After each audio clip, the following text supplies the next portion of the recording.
All right, welcome back. So we're on pick where we at 1, 2, 3, 4, 5. Pick 5 of 9 from the Barnes University draft class. Why is it called that? Well, when the Titans were making their pick, I was also making my pick. Um, Me and the Titans have shared one pick thus far, and that is pick one. So a quick intro of who I am. I do this with every video, just in case this is your first time finding one of my videos. I'm Charles Barnes. I have history in college front offices, helping with recruiting, um, tape study, advanced scouting, um, the equipment room. I'm also a certified data analyst, where I got that certificate from PFF. I've done some coaching. What I do in the scouting field, however, over the course of a decade plus, I've kept accountability with my selections, my strategies, whether that be, schematics, offense, defense, whether it be game plans, my free agents who I would sign. I've been highly accurate over the course of um, a decade. Most GMs get about 1.5. I know there's not a half a person, but we're just averaging it out. Most of them get about one pick correct per 7 selections. I've been able to triple that over the years. And a hit to me is, 4 solid years of production. They carried out a role. I think that's the at minimum you can ask as far as being a hit in this league. Um, and I do this because some people want social proof. I'm always combated with credibility um, in my market.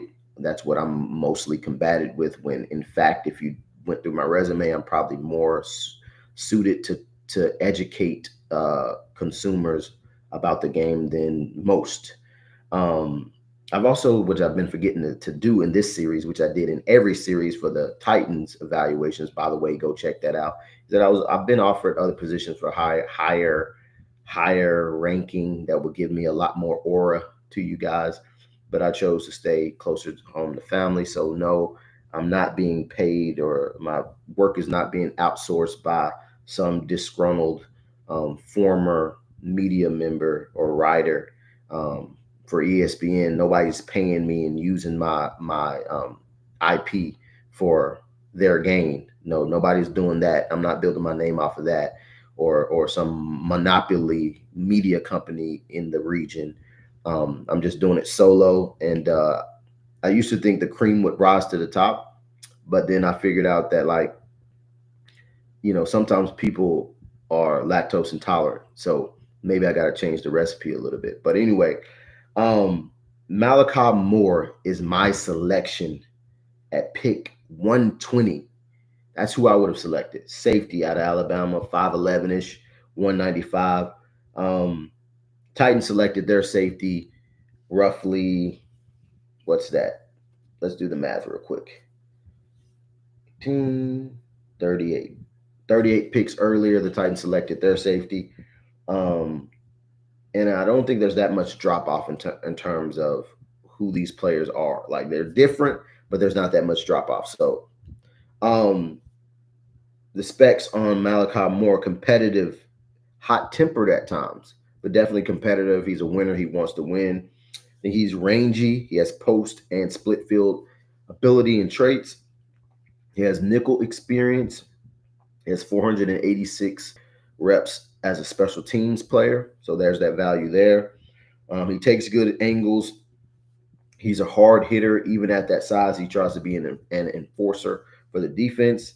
He has post and robber versatility. So that just means he can be single high. He can drop down and get involved with the run game and underneath coverage.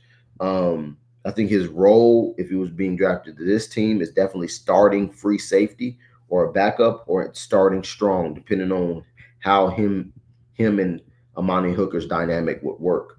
I would say, based off of traits, I would say possibly I still would want him near the box, to be completely honest, because of his physicality. But it would be perfectly fine if he was free, and then Amani would drop down to be that strong safety.